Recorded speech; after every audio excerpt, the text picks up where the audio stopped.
bienvenue et encore merci pour votre fidélité à ce 13e atelier théologique sur la pensée de Cheikh Aboudrou.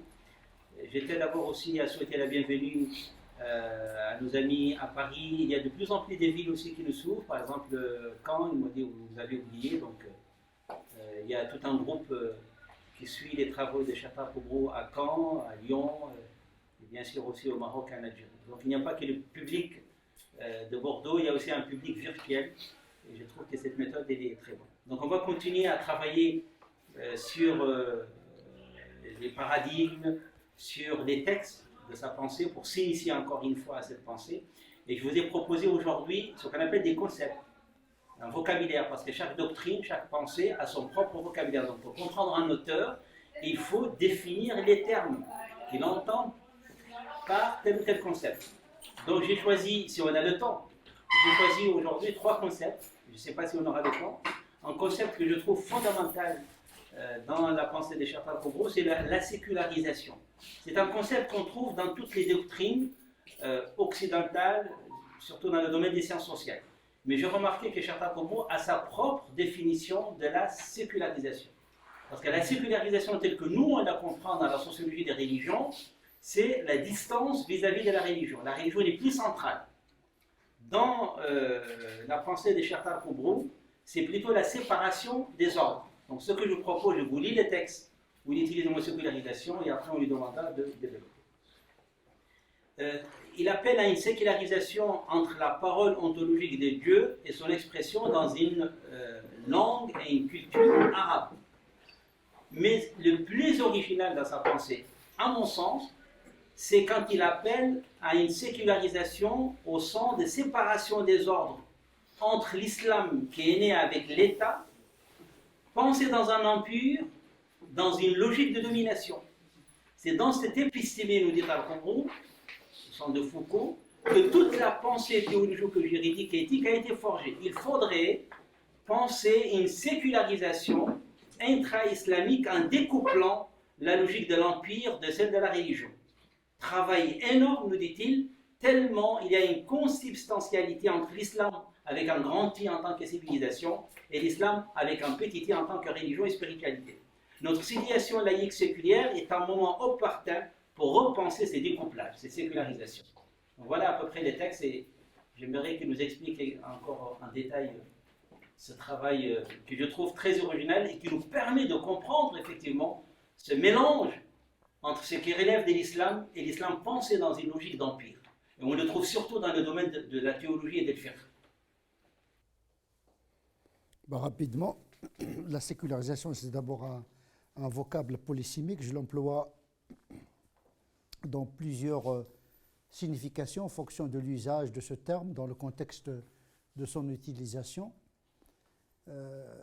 Pour moi, la sécularisation est la relation qu'entretient la raison et la révélation, le temporel et le spirituel, le politique et le religieux, laquelle relation dialectique complexe qui pourrait trouver des formes multiples de distanciation, d'inversion, de dérivation. La laïcité française n'est qu'une forme de cette sécularisation.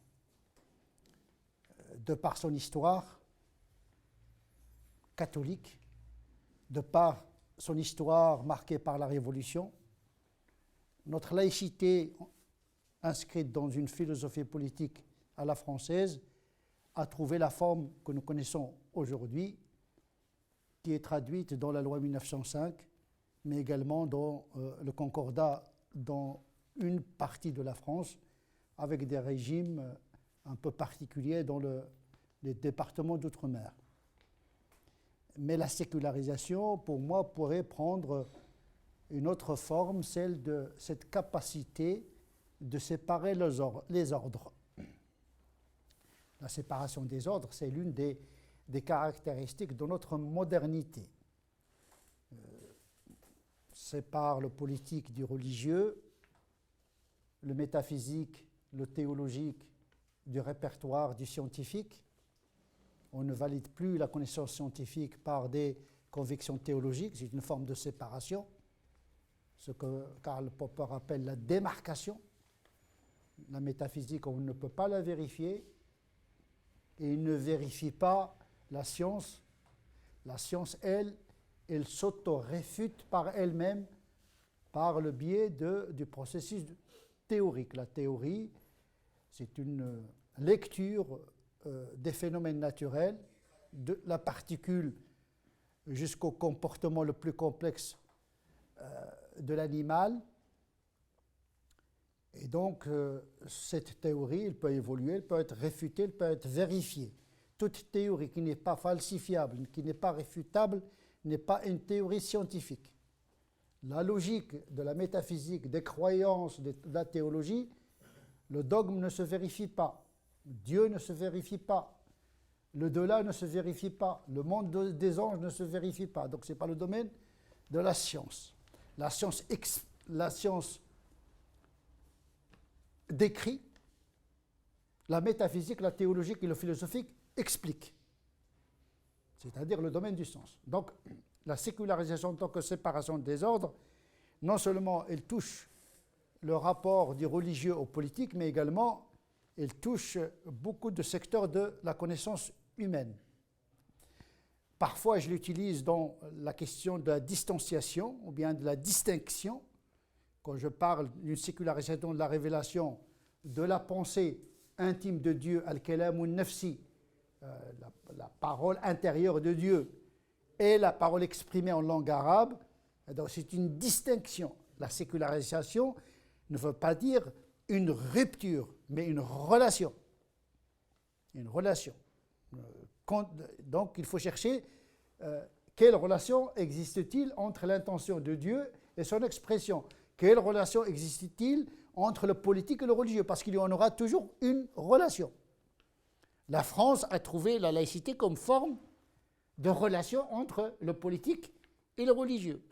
Les Allemands, ils ont trouvé d'autres modes de relation entre le politique et le religieux. Dans les cultures anglo-saxonnes, la religion chrétienne et la religion civile, ce qui n'est pas le cas en France. Donc voilà, la sécularisation, pour moi, c'est l'entrée en matière d'exploration de la capacité de l'islam à séparer les ordres. La parole intérieure de Dieu, la parole exprimée, de la parole à l'écrit, al-kalam wal-mushaf.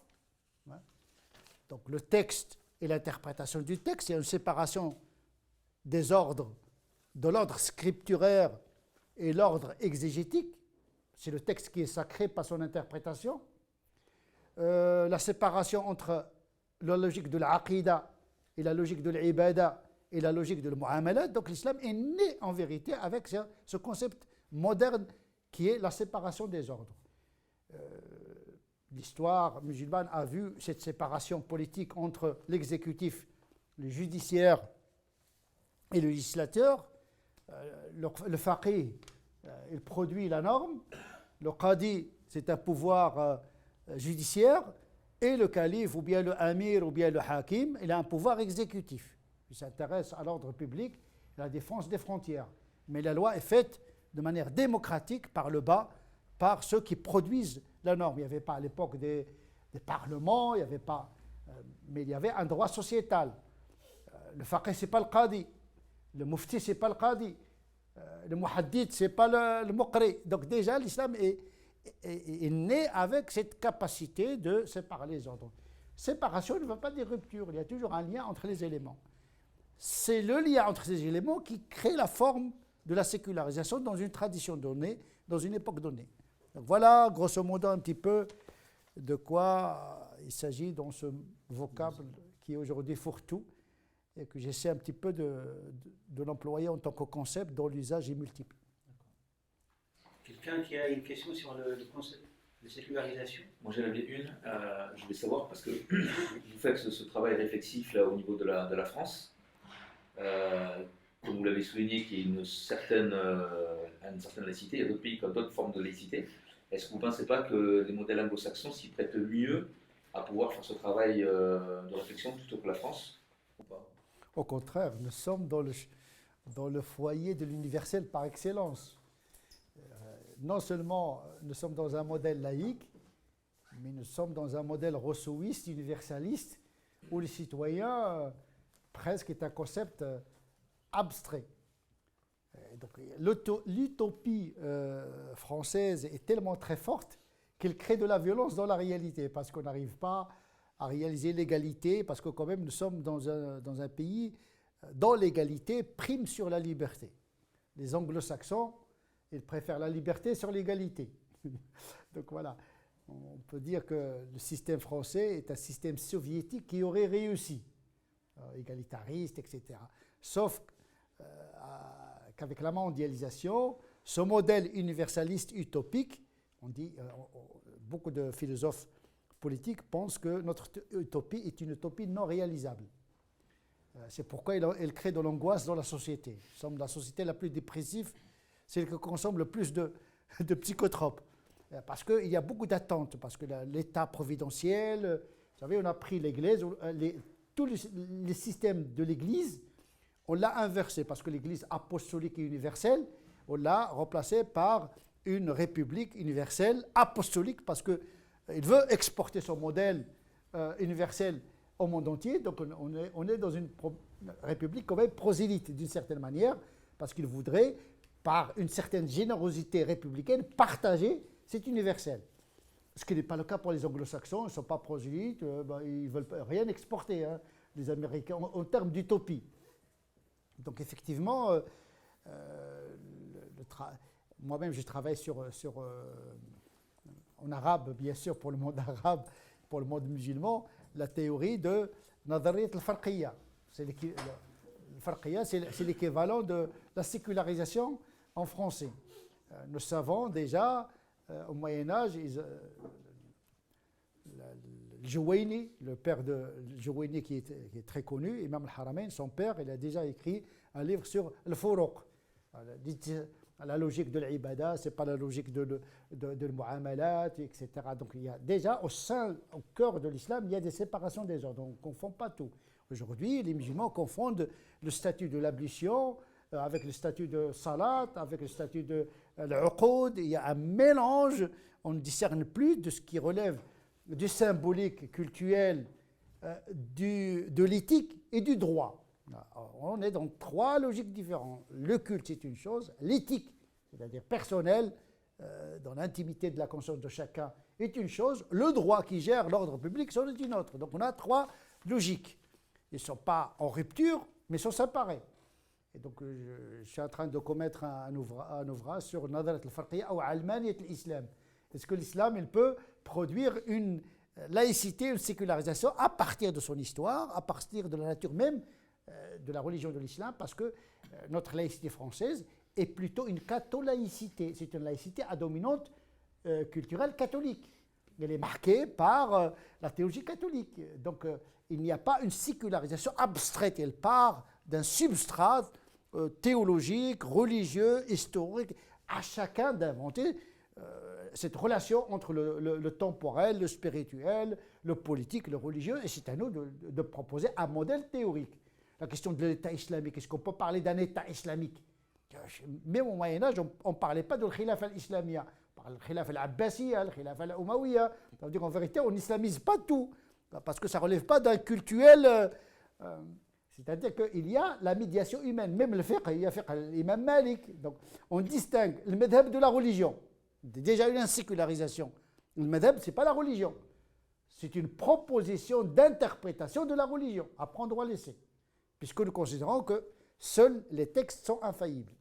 Mais puisqu'on a besoin de la médiation de l'humain, il y a toujours cette interaction entre l'humain et le divin. On a vu également la sécularisation dans la vie des prophètes. Il y a des prophètes qui ont eu le pouvoir politique, David et Salomon, qui étaient des prophètes et des rois. Mais il y a d'autres prophètes qui n'ont pas accédé au pouvoir. Ça dépend. C'est l'histoire qui permet ou qui ne permet pas ce mariage entre le pouvoir politique et le pouvoir théologique, le prophète et le roi. Il y a toujours cette tension. Ibrahim avec Namrud, Moussa avec Pharaon, etc. Il y a toujours cette interaction, cette dialectique entre le religieux et le politique. Eh bien, la sécularisation, elle trouve sa forme dans un contexte donné. Donc il y a une dimension historique qui est très importante à prendre en considération. Il y a une question, est-ce qu'on peut laïciser l'islam dans une société majoritairement musulmane? Oui, je viens de répondre, c'est possible de voir quel mode les musulmans doivent inventer, parce que quand on dit État islamique, est-ce que ça relève du culte, est-ce que ça relève de l'uqoud, est-ce que ça relève... donc il faut être très, très précis, bien sûr, il y a une séparation des ordres. On appelle ça laïcité, sécularisation, peu importe. Mais quand quelqu'un a le pouvoir politique, il va dicter la religion, là ça devient dangereux.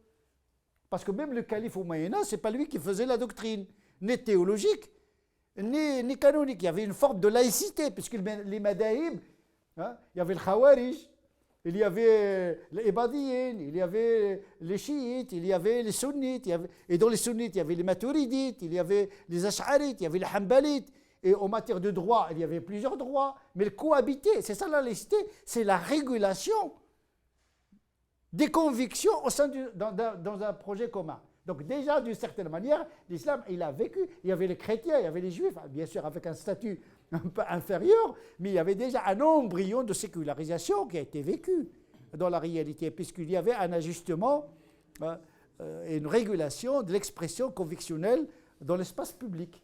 Même les mosquées, à l'époque du Moyen-Âge, ce n'est pas l'État qui les subventionne, c'est les gens qui construisaient leurs mosquées. Le waqf, c'est une institution privée. Donc, ce n'est pas l'État. Donc, les musulmans, la sécularisation n'est pas étrangère à l'histoire musulmane. Avicenne, Averroès est l'un des concepteurs de la laïcité occidentale. En introduisant la règle, la raison dans l'économie de la théologie. Donc, en vérité, la laïcité française, la sécularisation occidentale n'est pas partie de rien. Elle est partie d'une pensée arabo-musulmane, gréco-romaine. Déjà, les musulmans, ils ont traduit beaucoup d'ouvrages sur le politique, parce que les Grecs, ils ont écrit sur la cité, le politique, etc. Avicenne, le Farabi, ils ont écrit sur la philosophie politique, la théologie politique. Et donc, ces idées, ils ont circulé d'une certaine manière. Donc on n'est pas étranger véritablement à cette laïcité. Or aujourd'hui, les musulmans ils sont contre la laïcité. Mais les musulmans, ils ont contribué à cette laïcité d'une certaine manière. Il suffit de réviser l'archéologie de la pensée occidentale qui remonte à un moment donné à la pensée arabo-musulmane. Peut-être que la laïcité est peut-être connotée, c'est peut-être pour ça aussi. Elle est connotée négativement la laïcité aujourd'hui en France. Oui, encore heureux.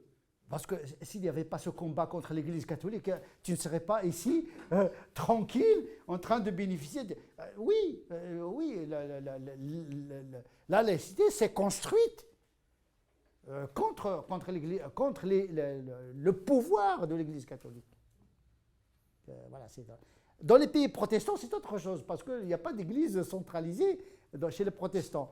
Donc la sécularisation était plus douce, elle était moins conflictuelle. Ça dépend du substrat théologique. La sécularisation dans les pays protestants, il n'y a pas de rupture entre la société et la religion. Et ici, en France, il fallait combattre l'Église, de la fille aînée de l'Église au pays le plus laïque du monde. Peut-être que ça va contaminer l'Arabie Saoudite, qui était le pays le plus hyper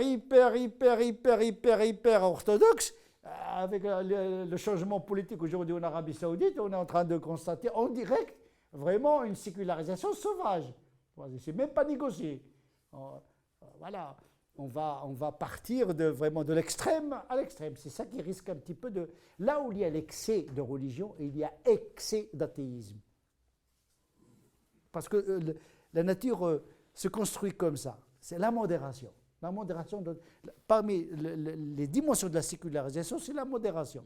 Pour moi, la sécularisation, ce n'est pas un terme péjoratif. La laïcité, ce n'est pas un terme péjoratif. Il y a des gens qui font des combats contre des vocables. Moi, ce qui m'intéresse, c'est la réalité. C'est la liberté, bien sûr, la laïcité française, il n'y a pas que la laïcité française. Et il y a la culture également, même si on met la laïcité de côté. Mais il y a une histoire, il y a des mœurs. Et donc là, peut-être on va parler, on n'aura pas l'occasion de parler de la théologie d'acculturation. qui est encore plus profonde que l'adaptation à la laïcité. Juste là, est-ce que cette sécularisation ne serait pas, ou cette laïcité ne tend pas, dans les temps qui courent là, à devenir elle-même une sorte de religion qui est en train d'essayer d'écraser tous les autres? Au point de vue des textes, Pas les textes, mais j'y viens. Dans les textes, il n'y a pas de problème. Le juriste, le droit, il est rationnel, il est presque mathématique. Mais les défenseurs de la laïcité, eux, ils sont comme le reste de la société crispés. Aujourd'hui, les musulmans sont crispés, les catholiques sont en train de se crisper, les laïcistes. En vérité, la laïcité, il ne doit pas être le monopole d'une partie de la population. Tout le monde doit parce que la laïcité, c'est la branche sur laquelle est tout le monde assis. La laïcité, ce n'est pas une catégorie à côté des catégories. C'est la catégorie dans laquelle s'expriment toutes les convictions à une seule condition: ne pas troubler l'ordre public établi par la loi. C'est-à-dire un pluralisme convictionnel régulé, ordonné par le droit positif. Le droit positif, ce sont les citoyens qui choisissent le législateur qui le représente dans le Parlement. Donc, d'une certaine manière. C'est-à-dire, nous sommes des législateurs par procuration. Et donc, on peut contribuer à la loi en tant que citoyen. Et donc, effectivement, tout le monde se crispe, alors que la laïcité, ce n'est pas l'athéisme, ce n'est pas l'agnosticisme. Ce n'est pas comme le cas de la Belgique, où la laïcité est représentée par les agnostiques, les athées et les libres penseurs, à côté de l'islam, etc. Une catégorie. Il a les subventions, comme le catholicisme, l'islam, etc. Ils ont un autre régime de sécularisation, où les laïcs représentent une catégorie. Mais non, il n'y a pas une partie qui va représenter la laïcité. Parce la laïcité n'incombe qu'à la République et aux institutions publiques. La société n'est pas laïque. C'est le pouvoir politique qui doit être laïque. Parce que la laïcité, elle garantit l'expression de la religion dans l'espace privé et dans l'espace public. Toujours avec la seule condition de ne pas causer un trouble de l'ordre public. Établi par la loi. Attention, l'ordre public, chacun va le définir à sa manière. Non, établi par la loi. Donc nous avons un droit bien ficelé, bien clair, bien en la matière. Le problème se joue au niveau des perceptions. Et là, l'islam ne doit pas faire l'erreur de s'adapter uniquement au droit. Parce que ce qui gère le quotidien des citoyens, c'est les tripes. C'est le rapport au quotidien. Donc il faut passer à une autre étape, de la citoyenneté au patriotisme. Ça, c'est autre chose. Donc effectivement, là aussi, il ne faut pas dire, puisque la laïcité, il me permet d'exprimer en public mes convictions. Mais attention, l'expression publique de la religion peut s'avérer contre-productive pour la foi même du musulman, parce qu'il va se trouver dans des contraintes pratiques au quotidien. Donc, et là, au niveau des pratiques individuelles, nous devons donner aux musulmans un produit théologique et canonique qui lui permet d'être plastique selon les situations, sans perdre sa foi ni son identité. ce qui peut générer des lois. Oui, quand on braque le législateur, quand on braque une société, on la crispe, eh bien la société, elle change de loi. C'est pourquoi il faut anticiper, il ne faut pas provoquer l'interdit. Il faut prendre la dérogation, parce que si chaque fois on multiplie la visibilité, le législateur, il va multiplier. Déjà la société, il va développer un mécanisme d'exclusion.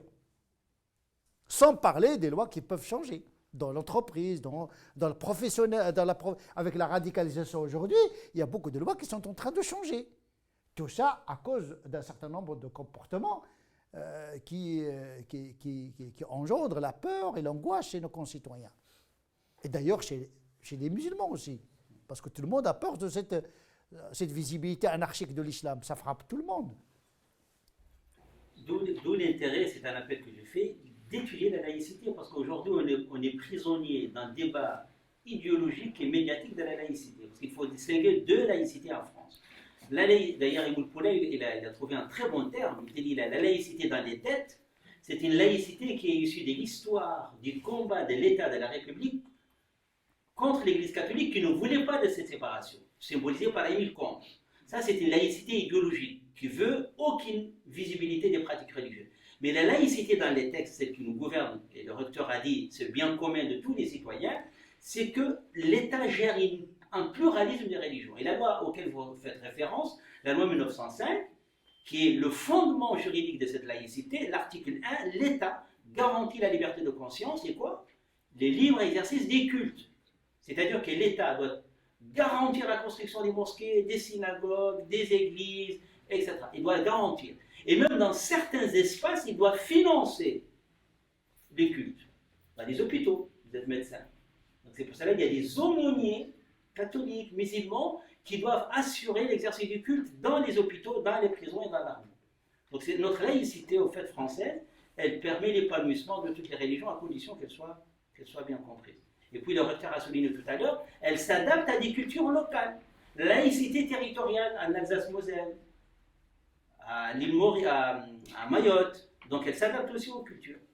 Enfin, D'où l'intérêt de connaître cette laïcité. Elle ne s'adapte pas, elle est imposée. Non, c'est-à-dire que le législateur a tenu compte de l'Alsace-Moselle qui était allemande, on a vu tout à l'heure que la laïcité, la sécularisation allemande, ce n'est pas la sécularisation française, il a tenu compte de la culture locale. Donc l'État subventionne les cultes en Alsace-Moselle. Les rabbins, les prêtres et pas les imams parce qu'ils sont venus après, sont salariés de l'État. Et dans les écoles publiques, la religion est enseignée en tant qu'option. Donc il faut étudier cette laïcité pour bien comprendre. Pourquoi j'ai dit ça? Parce qu'elle est fondamentale dans la pensée de Cheikh Anta Boudrou. Une bonne maîtrise de la laïcité à la française, parce qu'on va parler de charia des minorités plus tard, on va parler de la théologie de l'acculturation, et je vous appelle à bien maîtriser pour ceux qui assistent à cet atelier, et je vous recommande les ouvrages d'Émile Poulain, qui est quand même l'un des spécialistes, avec Bobéro. Donc il ne faut pas se limiter au débat médiatique, à ce qu'on appelle une laïcité idéologique, une laïcité de combat, et c'est tout à fait normal. On passe au deuxième concept. Alors, je vous dis que le concept, quand il est défini, il se déplace dans les textes. Donc, vous allez trouver la sécularisation en tant que séparation des ordres dans la plupart des articles et des ouvrages de Cheikh. Il faut bien maîtriser le concept pour mieux comprendre les textes eux-mêmes. Le deuxième concept que je vous propose, c'est la théologie de l'altérité. Vous dites, après avoir souligné que le Coran est universel, ça revient souvent dans vos ouvrages et vos articles, le Coran est universel, mais il est porté par une culture arabe du VIe siècle. Que ce soit sur le plan linguistique, que ce soit sur le plan culturel, et vous distinguez entre, là c'est la sécularisation de Talcourt appliquée au Coran lui-même, comment séculariser le Coran en quelque sorte, si vous voulez, pour le prendre son terme, entre ce qu'ils appellent le Coran universel, les principes principiels, ils appellent ça comme ça, et le Coran circonstanciel ou les versets circonstanciels. Donc il faut partir de ces versets principiels et les traduire dans une nouvelle culture et dans une nouvelle civilisation occidentale. Et vous dites, un appel à un discours théologique, plutôt à une théologie de l'altérité qui fait place à l'autre, aux non-musulmans, dans l'économie de la foi et des pratiques, dans la perspective de visibilité acculturelle. Donc, qu'est-ce que vous entendez par théologie de l'altérité et puis, bien sûr, les sous-concepts qui viennent après, visibilité acculturelle, etc. Il ne faut pas confondre les deux notions. Oui. La théologie de l'altérité et la théologie d'acculturation. La théologie de l'altérité, c'est la place de l'autre dans l'économie théologique et canonique de l'islam. L'autre, le non-musulman, le chrétien, le juif, a toujours été perçu par la théologie classique, le droit canon classique, comme quelqu'un de minoré. Ou bien il fait dar el-harb, ou bien il habite une contrée potentiellement hostile, parce qu'on était dans la logique du Moyen-Âge où la guerre c'est la règle et la paix c'est l'exception. C'est une nouveauté aujourd'hui. Aujourd'hui, on a l'impression que la paix c'est la règle, mais ça n'a jamais été comme ça, pourvu que ça dure. Mais avant, c'est la guerre qui est la règle. Quand il y a une paix, c'est entre deux guerres. Donc on fait la paix, en vérité, pour préparer la prochaine guerre. On vivait dans la guerre. Ou bien ou bien on est dans l'offensif, ou bien on est dans la défensive. Donc l'autre, ou bien il est sous domination dhimmi, donc un statut minoré, ou bien il est dans un territoire potentiellement hostile. Est-ce que c'est clair jusqu'à présent?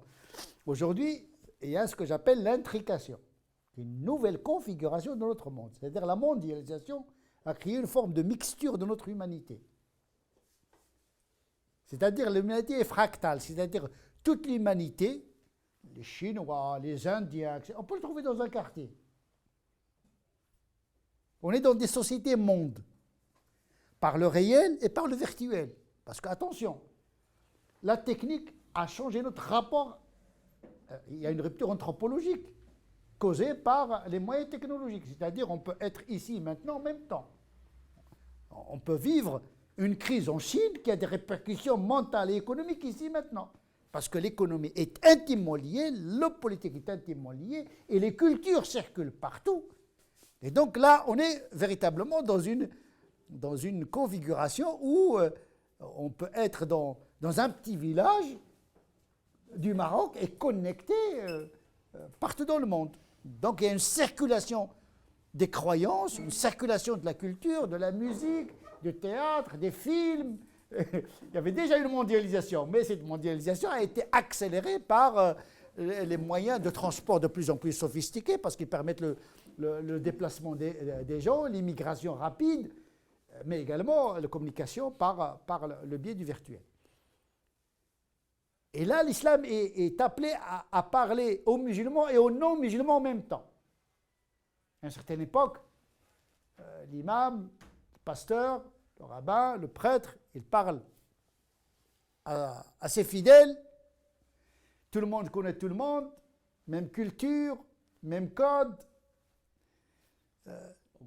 Aujourd'hui, on est dans des mosquées mondes, on est dans des églises mondes. Chacun est connecté aujourd'hui. C'est-à-dire un fidèle n'est pas totalement fidèle. Il est fidèle à lui-même parce qu'il peut zapper, il peut décrocher, il peut déconnecter, il peut perdre le réseau, il peut se reconnecter au réseau en même temps que l'imam parle.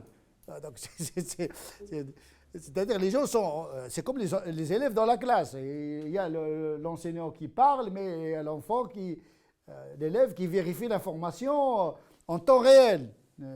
Et donc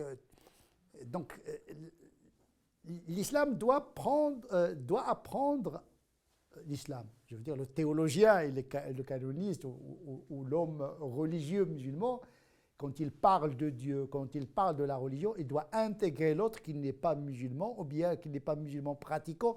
Il doit avoir dans la tête toutes les configurations imaginables et possibles. Il doit toujours chercher le dénominateur commun. Ça veut dire vraiment ce qui pourrait, parce que chaque discours, il peut répulser, il peut répudier, il peut choquer l'autre. Ça devient un exercice qui devient très difficile. Comment faire place à l'autre qui n'est pas musulman dans le cœur de l'islam? Une revisite de la théologie de la miséricorde, un Dieu des mondes, Rabbul Alamin, c'est pas Rabbul Muslimin. Dieu n'est pas musulman, Dieu n'est pas arabe. Il faut peut-être le rappeler. Et il est miséricordieux pour les musulmans et les non-musulmans parce qu'ils sont sa créature, Ayyalullah. Donc il faut, cette théologie de l'altérité, il commence d'abord par les noms, les attributs, parce que Dieu est là, il a pratiqué l'altérité, il nous a créés pour établir une relation avec nous. Ta'arrafa ilayna mimma na'rifu min anfusina. Il s'est manifesté à nous à partir de ce que nous connaissons comme attribut qui nous caractérise. On est une métaphore de Dieu. Inna Allah khalaqa Adam ala surati. Dieu a créé Adam à son image. Donc, il y a une altérité. Déjà, le rapport à Dieu, il suppose une altérité, l'autre par excellence. L'autre qui est en moi, ce qu'on appelle l'ipséité.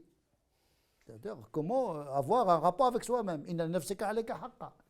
Comment avoir un rapport avec soi-même? Parce que celui qui n'établit pas un bon rapport avec lui-même, il crée du désordre autour de lui-même. Autour de lui, la famille, etc. Le désordre commence par une pensée mal installée dans un corps qui souffre.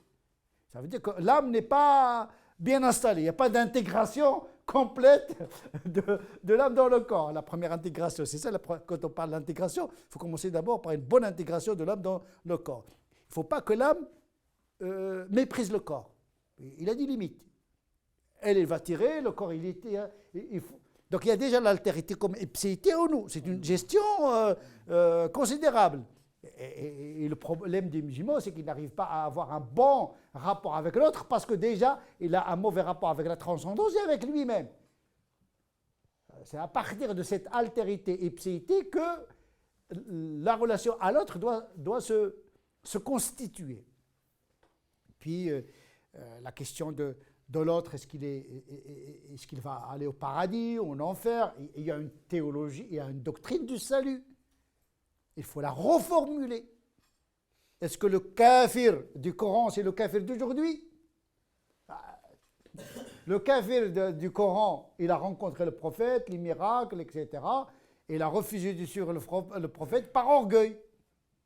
Pas par méconnaissance, pas par ignorance. D'ailleurs, le jahiliya, les kuffars avant Mohammed, on les appelle la période de jahiliya, de l'ignorance. Ils sont devenus kuffars quand le prophète leur a montré les miracles, etc. Mais avant, ils n'étaient pas kuffars.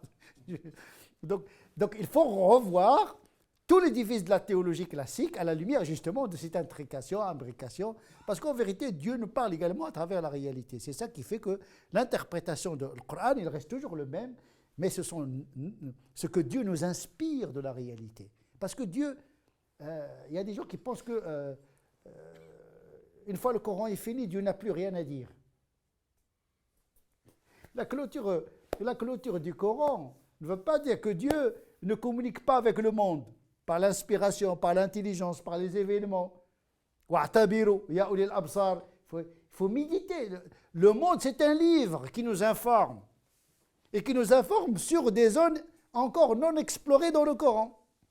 Ça veut dire que le Coran nous inspire également, mais la réalité nous inspire. D'où une revisite de la théologie de la communication divine. Dont la révélation coranique n'est qu'un aspect, le plus important certes, mais il n'est qu'un aspect. Donc voilà, j'ai fait une digression sur la révélation parce que la théologie de la communication divine, c'est un autre gros morceau. L'altérité, comment apprendre à vivre avec parce qu'aujourd'hui, le marché musulman est saturé de discours qui créent de la rupture. Les kuffars, Nasara, les Yahoud, Israël. C'est un mélange, un fourre-tout qui met les musulmans dans un monde où ils se sont assiégés. Ils voient les ennemis partout. Même s'il n'y a pas d'ennemis, il faut qu'ils les créent. Il y a un discours qui crée beaucoup d'ennemis. Un discours religieux. Les kuffars, les Yahoud, personne ne nous aime. Une victimisation, une culture lacrymale, des pleurs dans la passivité. Ça inhibe le musulman, ça ne lui permet pas de vivre avec une certaine naïveté intelligente, avec l'autre.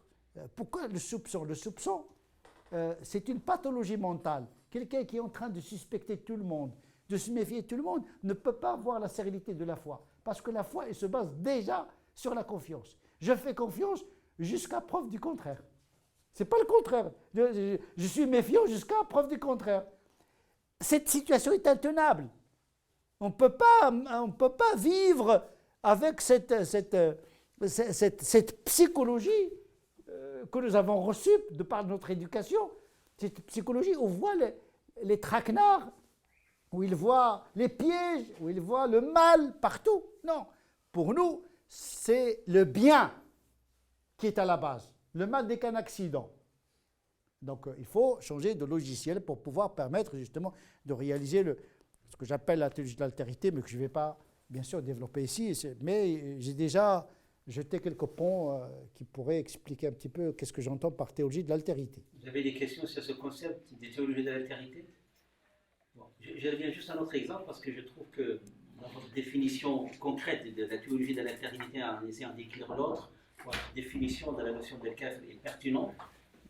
Est-ce qu'on peut aller plus loin en considérant qu'on peut être croyant? Là, on va l'appliquer au mot musulman. Le musulman n'est pas forcément celui qui croit en Dieu à travers la révélation coranique. Est-ce qu'on peut inclure dans l'économie du mot islam ou musulman C'est lui qui croit en Dieu par d'autres voies, comme la raison, qui sont gens. Non, il y a des définitions théologiques. On n'est pas obligé d'être musulman pour entrer au paradis. Il y a d'autres peuples qui vont entrer au paradis. Mais le musulman, il a sa définition dans ce bas monde. Il fait les 5 prières, il fait les jeûnes, il fait le... Mais le paradis n'est pas fait uniquement pour les musulmans. Il faut que les musulmans fassent le deuil du monopole du paradis. Pour être tranquilles. Parce qu'ils veulent fermer, ils veulent entrer au paradis fermé. Par vengeance. Allez, la vengeance, voilà, les Français. Nous, on va entrer, les Français vont... Mais tu es français, déjà. Pourquoi tu veux mettre les... Déjà, à l'époque de Razali, il dit les Turcs et les chrétiens de notre époque n'ont pas le même statut que le kuffar à l'époque du prophète. Il se peut qu'Allah les fasse entrer au paradis. C'est ce qu'on appelle al-fatra. Al-fatra, c'est un statut théologique particulier qui touche les gens qui ont vécu dans une époque où il n'y a pas de prophète. Al-fatra. C'est un débat ancien, c'est pas nouveau. Attention, il y a des gens qui vont dire Tariq Oubo est en train d'inventer. Non, c'est de la théologie lourde, fondamentale, ancienne. علم الكلام أصول الدين عند الأشعري وعند كثير من العلماء ذهبوا إلى هذا المذهب أهل الفترة. كلام طويل عريض. Donc il faut donc effectivement, on parlait déjà Dans la théologie de Tariq Oubo aujourd'hui, quel est le statut de celui, surtout je parle de la France, du contexte français, c'est lui qui vous dit, moi je suis croyant. Il est croyant, mu'min. Je crois en Dieu, mais pas forcément Ce par sont la des voie de la déistes. révélation. Des déistes, On les appelle les déistes, mais on les appelle les déistes, ou bien 25% de la ou bien les agnostiques, ils sont ballottés entre la croyance et les non-croyances. Les athées, pour eux, Dieu n'existe pas. Les agnostiques, ils sont entre l'athéisme et la croyance. Ils ne peuvent pas trancher parce que c'est une question pour eux qu'ils ne pas. Il y a des incroyants honnêtes, c'est-à-dire on n'est pas obligé de croire en Dieu par le biais de la raison. C'est ça, pas la révélation. C'est une théologie importante. Oui. Devant Dieu, l'homme livré à sa seule raison n'est pas obligé de croire en Dieu. S'il croit en Dieu, alhamdoulilah, c'est bien. S'il ne croit pas en Dieu, il n'est pas responsable de son incroyance. C'est pour cette raison que Dieu a envoyé les prophètes. Si les gens avaient l'obligation de croire par eux-mêmes, à quoi ça sert un prophète?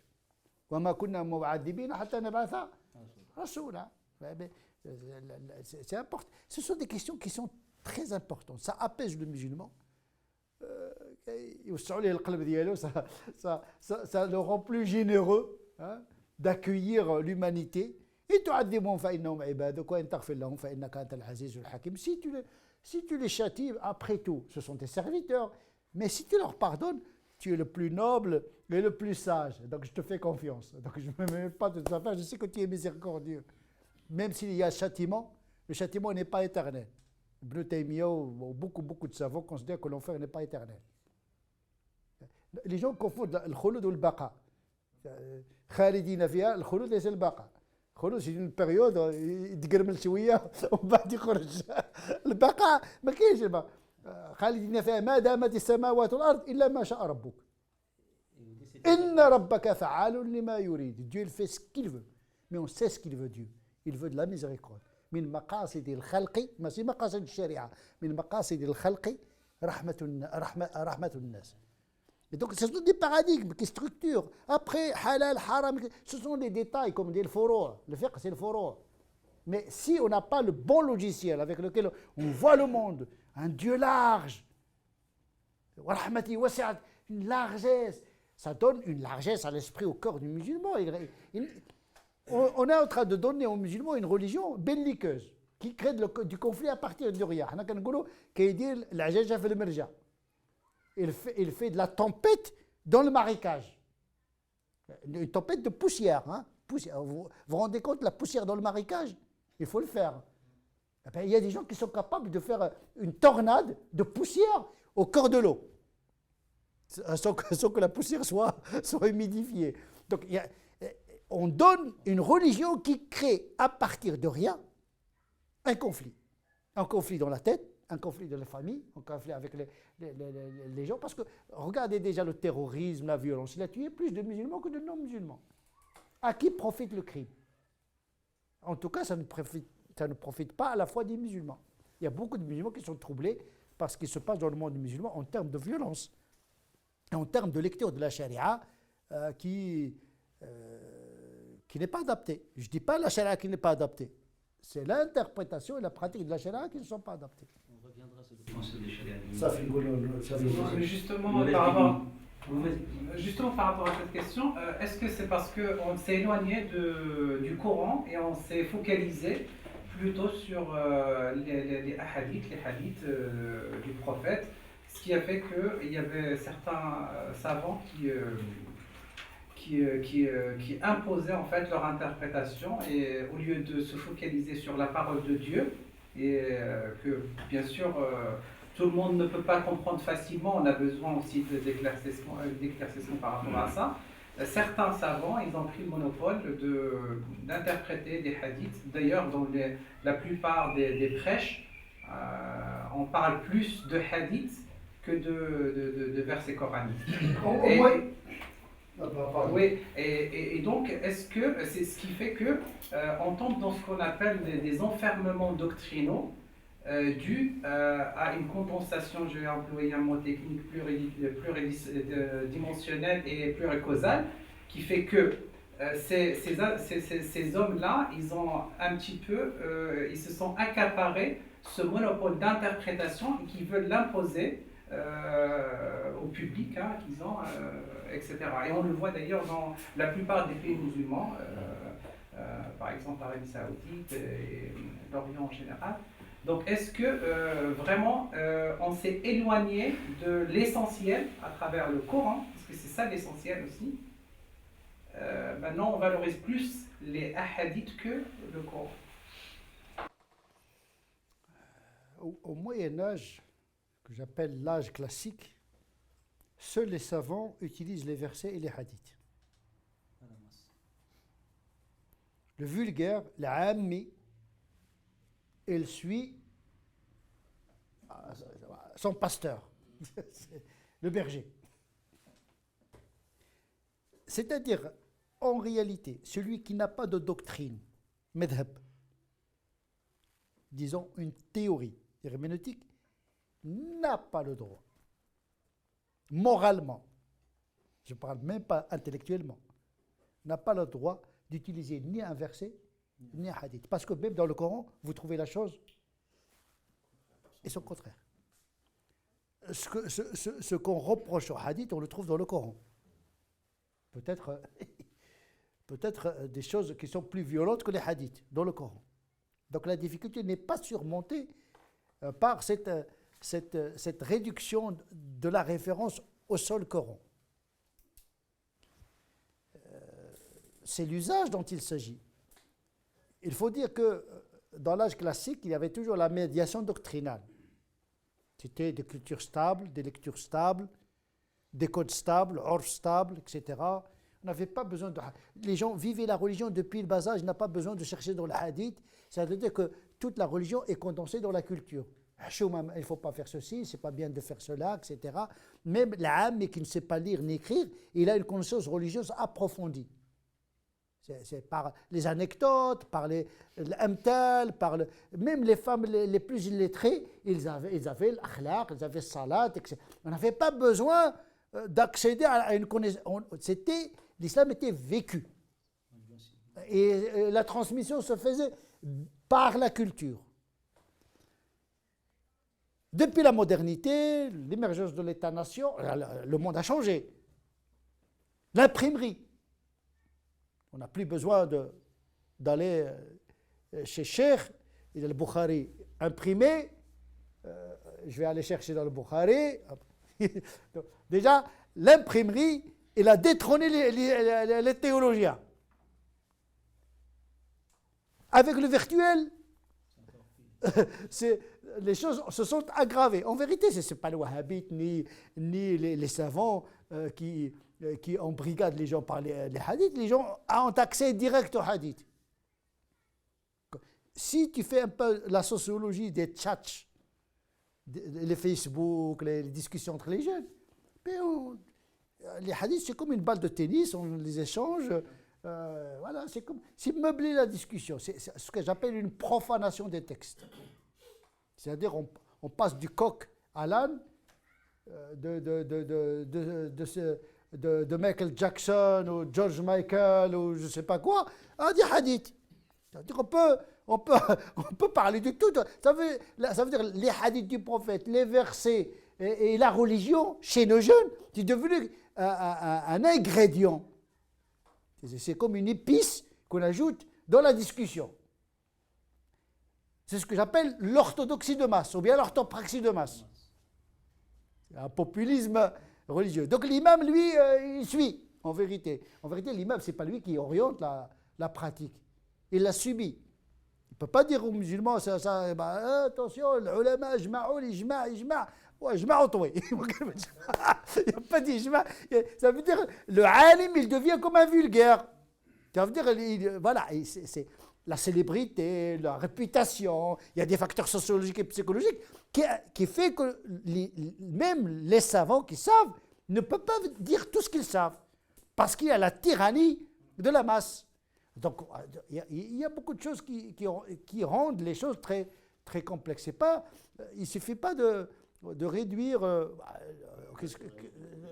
oui, l'économie, le politique, le psychologique, le médiatique, le virtuel, tout ça, je ne parle même pas de l'instrumentalisation de la religion. L'Arabie Saoudite a sous-traité, l'Amérique a dit le salafisme, il faut mobiliser le salafisme pour combattre le djihadisme.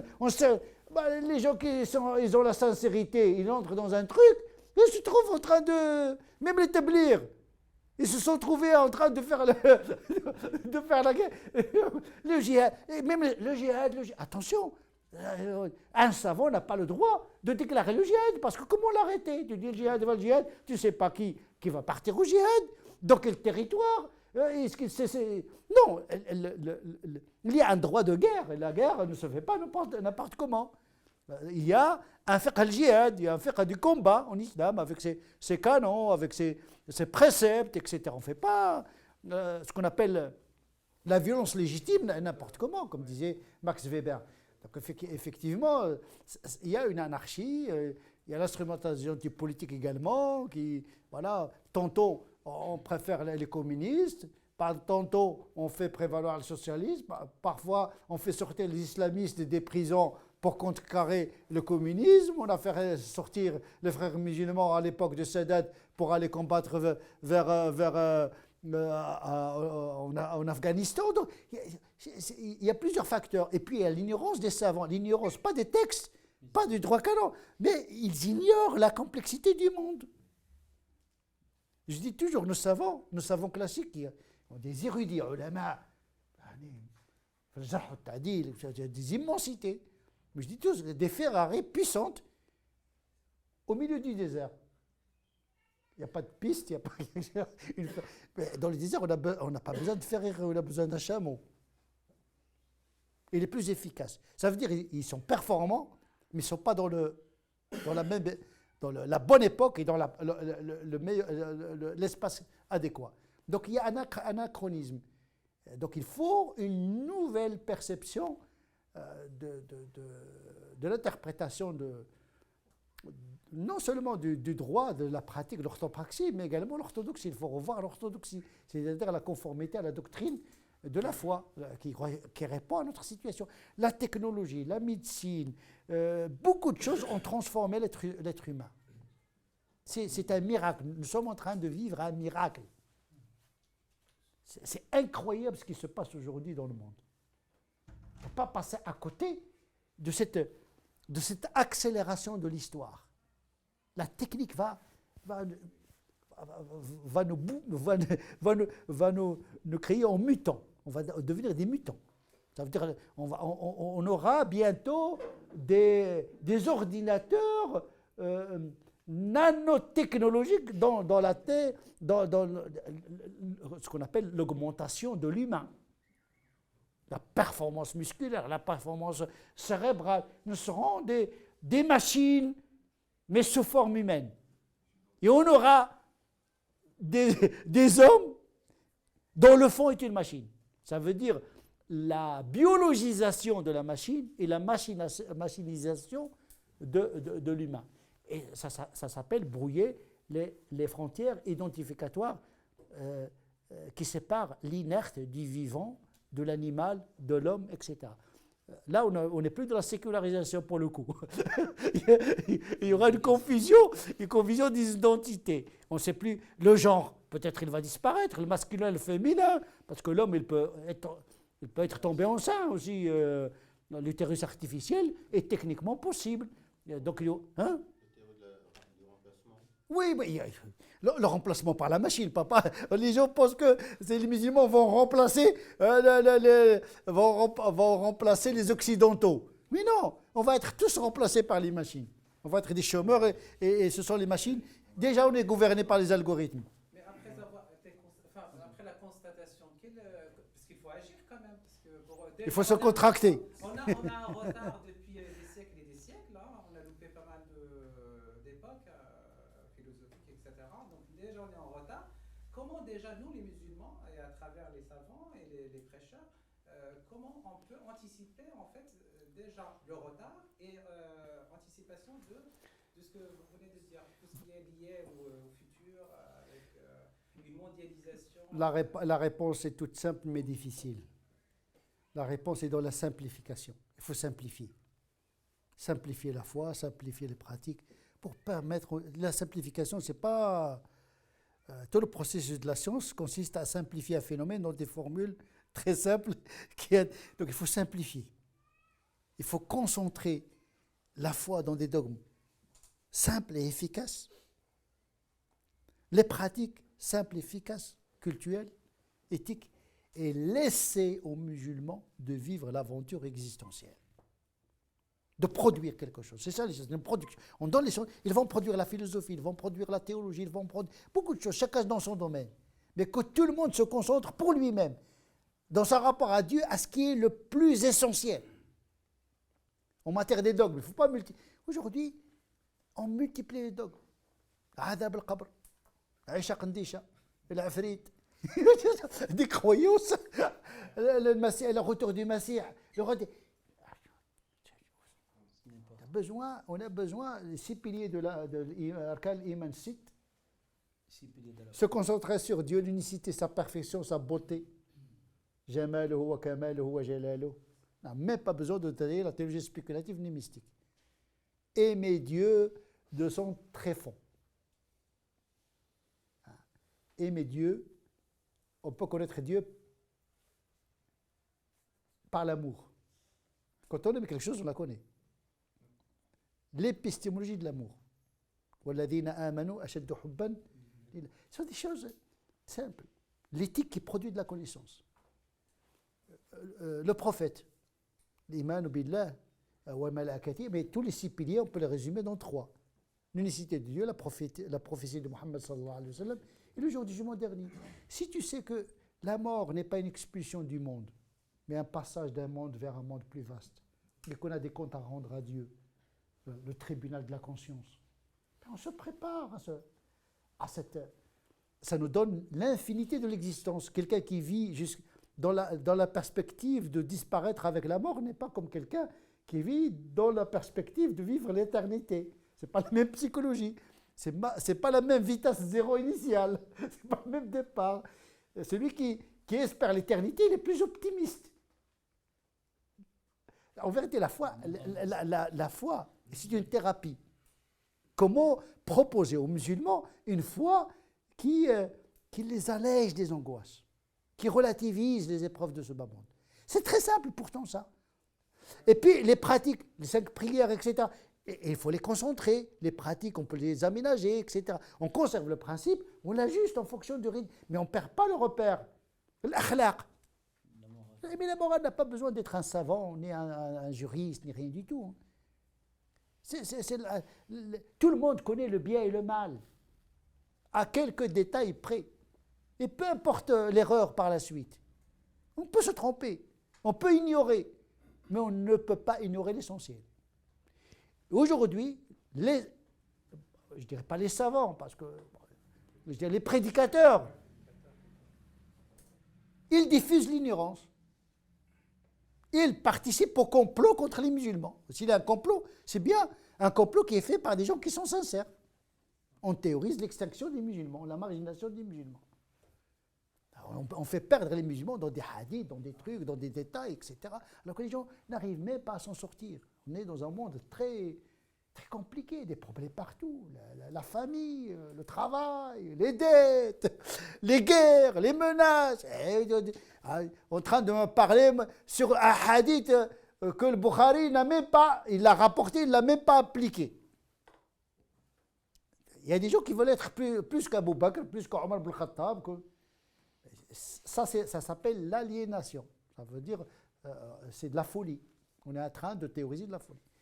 Le problème de l'islam, ce ne sont pas les communs des musulmans. Ce sont ceux qui parlent en son nom.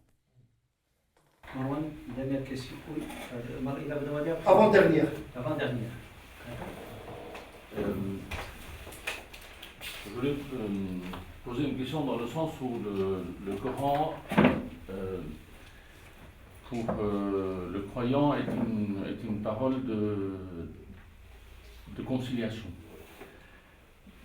ou même de réconciliation. Que ce soit avec les cultures, que ce soit avec les religions, que ce soit avec les époques, que ce soit avec les pays. Le Coran de la Mecque n'est pas le Coran de Médine, le Coran du prophète Mohammed n'est pas le Coran d'aujourd'hui. L'interprétation est ouverte, mais dans le sens de la réconciliation. Si je peux dire, comme vous aimez à le dire, peut-être la théologie de la conciliation ou de la réconciliation. Oui. Ce qui ouvre vraiment l'âme du croyant, et l'esprit du croyant, et l'espoir du croyant, et qui le fait vivre sa religion de façon totalement épanouie. À l'opposé, nous vivons une époque très difficile, qui est plutôt l'époque de la confrontation, du choc, de la rupture, etc. Théorisée par l'Est, par l'Ouest, par le Sud, par le Nord. Ce n'est pas propre aux musulmans. Et on vit actuellement le choc des cultures, des civilisations, etc., un peu partout, y compris chez les musulmans. D'après Tariq Oubrou, est-ce que cette théologie de la rupture et du choc peut être justifiée dans l'islam, ou chez des théologiens musulmans, ou chez des penseurs musulmans?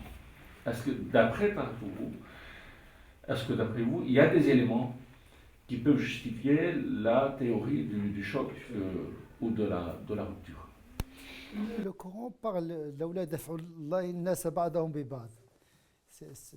le Coran parle d'une loi comme les forces. Force et résistance, etc. C'est ça qui tient l'équilibre du monde. La compétition, l'émulation, conflit d'intérêts, ce sont des permanences jusqu'à la fin des temps.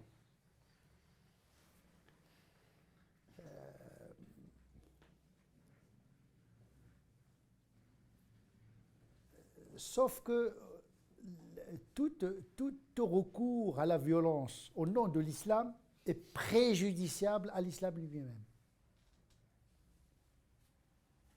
Par contre, la violence entreprise par l'État ne doit pas engager une religion quelconque.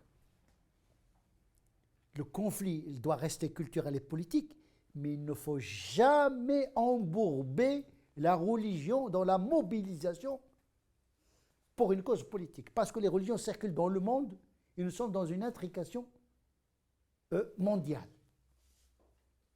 On a vu les musulmans, dès qu'ils prennent les armes, ils se retournent contre eux.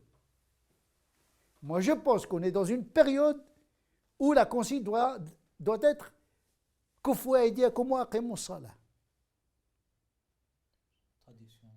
baissez les bras, ne ripostez pas violemment et orientez-vous vers la transcendance. C'est-à-dire une résistance pacifique, économique, spirituelle, morale. Il n'y a pas que la violence comme moyen de résistance.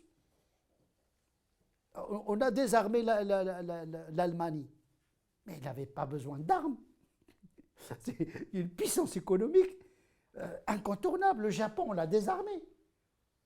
Ben, il n'a pas besoin des armes et de la violence pour marquer l'histoire économique de notre siècle, du siècle passé. Les musulmans il y a des gens qui sont bêtes, abrupts et brutaux. Et ils veulent embarquer avec eux l'islam.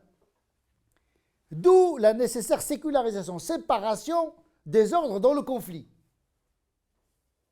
Même le prophète, lorsqu'il était combattu, il était combattu parce qu'il était musulman. Mais quand il a engagé la guerre, ce n'est pas pour rendre les autres musulmans, mais uniquement pour se défendre. Qu'ils soient musulmans ou pas, il se défendait tout simplement. Pas pour imposer sa religion, mais pour préserver son intégrité, sa religion.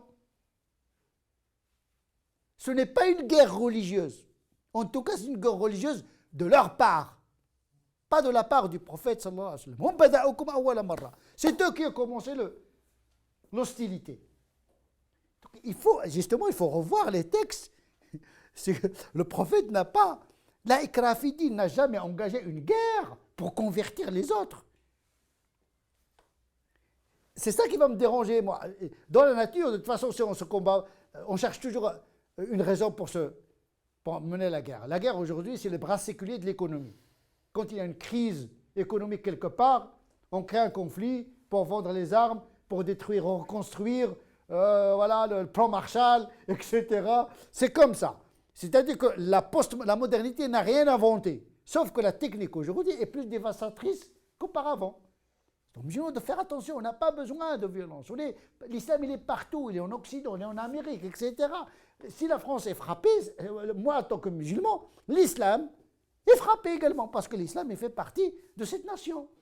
Donc, il ne faut pas que les civilisations, je m'en fous, ils se débrouillent. Je sais que les civilisations, le propre d'une civilisation, c'est de se construire contre une autre civilisation, mais pas la religion. C'est pour cette raison que je dis attention, l'islam est une religion qui est devenue une civilisation.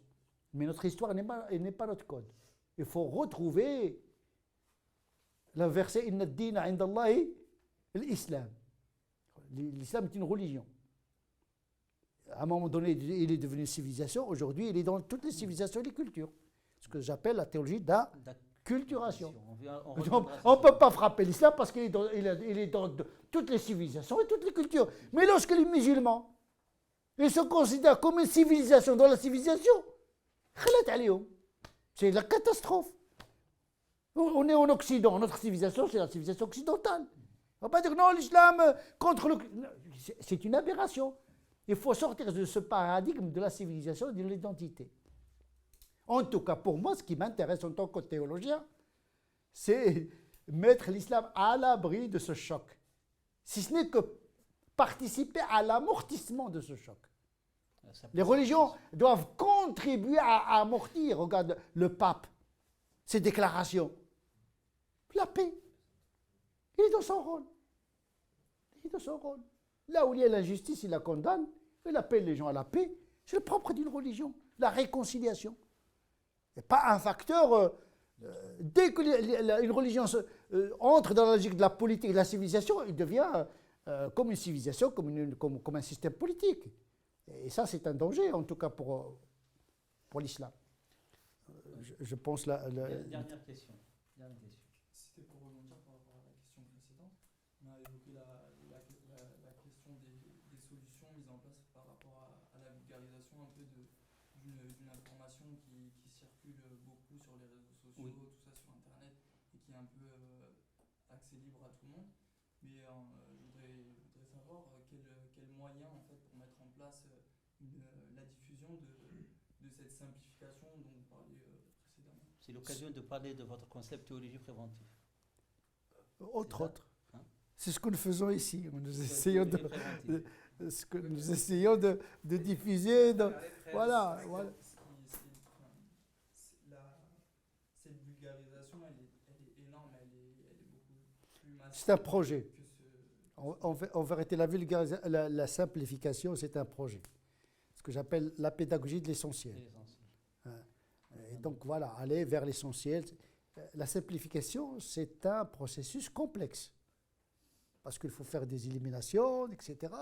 On ne va pas simplifier n'importe comment. Tabsit. C'est la simplification dans la sophistication. Et oui, c'est comme un processus sophistiqué, c'est comme une démonstration mathématique. C'est 2 volumes de démonstration pour aboutir à une formule en une ligne. Et donc la simplification, ce n'est pas le simplicisme. C'est un projet. Ce que j'appelle, mon grand projet, moi, c'est d'écrire un petit ouvrage qui s'appellerait l'orthodoxie minimaliste, une orthodoxie pour les paresseux, et une orthopraxie également pour les paresseux, au niveau des ablutions, au niveau de la prière, etc. Lui donner l'essentiel pour ça donner. Il ne faut pas que la loi empêche le musulman. La loi, elle est faite pour l'homme et pas le contraire. Donc, quand une pratique engendre l'effet contraire, ce n'est pas une bonne interprétation, ce n'est pas une bonne pratique. Et je pense qu'on a besoin de simplifier et expliquer, parce que voilà, il faut expliquer le sens aussi. Mais parallèlement, il faut écrire des ouvrages sur la théologie, par exemple sur la critique théologique de la technique, comment un théologien regarde la philosophie du progrès, la technique, comme un facteur de modification de l'être humain. Donc, mais ça, c'est pour parler à notre époque. Hein. Ce sont les savants au Moyen-Âge, ils avaient plusieurs logiques. Ils avaient 3 approches. Il y a ce qu'on appelle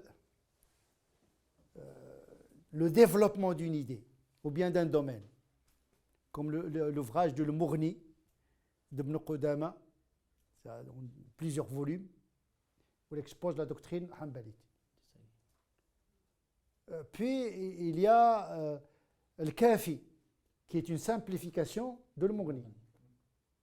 Puis il y a le Muqni' qui est la simplification de la simplification. C'est-à-dire que le théoricien, avant de mourir, il écrit un petit livre pour résumer tout ce qu'il a fait dans sa vie.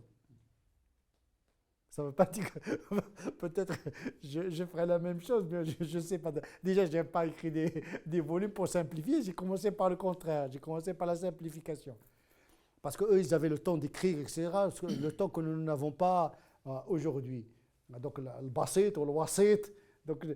Donc la simplification, elle part d'une idée très sophistiquée, dans un vocable accessible. Ce qu'on appelle le metn. On donne des metn, c'est-à-dire en forme de. À l'époque, on le faisait sous forme de poésie, sous forme de. etc. L'essentiel pour que le musulman s'adonne à sa vie. Ça veut dire que la pratique, il doit être au service d'une vie heureuse, d'une certaine manière. Ma anzalna alayka al-Qur'ana tashqa. On ne t'a pas révélé le Coran pour que tu sois malheureux. Donc l'objectif, c'est de rendre l'homme le moins malheureux possible ou bien le plus heureux possible. On va arrêter ici, donc il nous reste 11 ateliers le mois de mai, mais juste un appel, aussi bien pour ceux qui nous suivent, pour continuer un peu de manière pratique cet atelier, c'est qu'on a un gisement énorme de la pensée de Cheikh Boubou, ses prêches, ses conférences. On a besoin d'un travail de compilation et de transcription. Donc s'il y a des candidats ou des candidates qui sont prêts à faire ce travail, n'hésitez pas à me contacter. C'est une façon aussi de s'initier à sa pensée. Donc n'hésitez pas, le prochain séminaire, de me donner le nom et je peux vous donner les conférences et les prêches. Donc rendez-vous pour les derniers ateliers, le premier samedi du mois de mai. On va poursuivre l'étude de ces concepts. Le prochain concept, c'est le concept de la théologie de l'acculturation. Merci.